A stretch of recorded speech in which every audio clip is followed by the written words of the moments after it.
या नाटकाचा पुढचा प्रयोग आता उद्या दुपारी 3:45 वाजता बोरिवली इथे आहे. त्या भागात आपले कोणी जर मित्रमैत्रिणी राहत असतील तर त्यांना जरूर लवकरात लवकर तिकीट बुक करायला सांगा.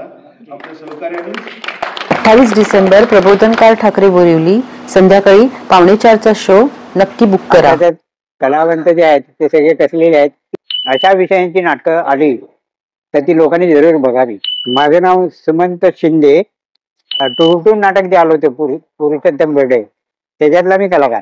शांताबाई शेळकेंचा विद्यार्थी. महाराष्ट्राची लोकधारा शाहीर साबळेंचे त्याच्यातला कलाकार. नकळत सारे घडले अतिशय अप्रतिम नाटक. डॉक्टर श्वेता पेंडसे, प्रशांत केणी, तनिषा वर्दे आणि आनंद इंगळे. शुक्रवार 27 डिसेंबर रात्री 8:30चा शो. सर्वांनी बघण्यासारखे नाटक. कसं वाटलं? नकळत सारे घडले हे जे नाटकाचं शीर्षक जे त्यांनी दिलेलं आहे, नाटकाचा जो विषय आहे, एक नवीन पिढी आणि जुनी पिढी ह्याच्यामधली थोडीशी काय तफावत आहे आणि विचारशैली काय आहे, तरुण आताचा काय विचार करू शकतो.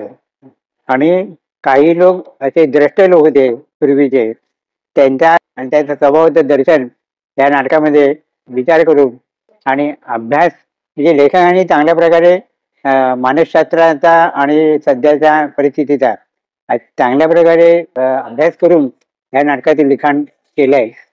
अर्थातच कलावंत जे आहेत ते सगळे कसलेले आहेत.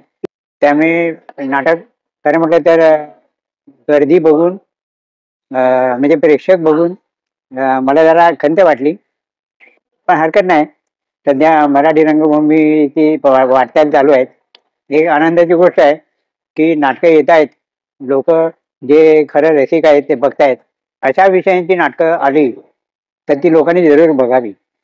त्याच्यामध्ये आपल्याला पण आपले काही प्रश्न असतात, त्या नाटकाच्या माध्यमातून आपले प्रश्न आपल्याला त्याची उत्तरे मिळू शकतात, हे नक्की.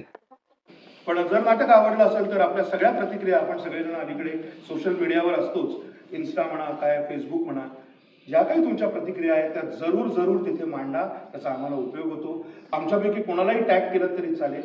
आणि नाटक करण्यासाठी प्रेक्षकांची तितकीच साथ लागते. ज्या कलाकारांनी आपल्याला इतका छान रिव्ह्यू दिला त्या सुमन शिंदेबद्दल आपण अजून काही जाणून घेऊया.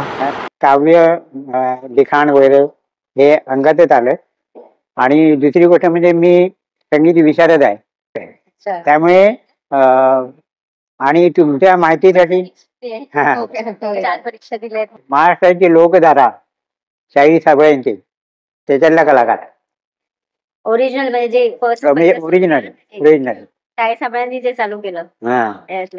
म्हणून मला चांगल्या काय संधी मिळाल्या आणि मी एकांकिका, मराठी रंगभूमी, महाराष्ट्र राज्य नाट्य स्पर्धा त्याच्यामध्ये बक्षीस वगैरे मिळाली. पण माझ्या बाबतीत एक भगवंताची चांगली कृपा आहे की संगीत आणि नाट्य आणि काव्य ह्याचा मेळ मला मिळाला, ह्याला घालता आला.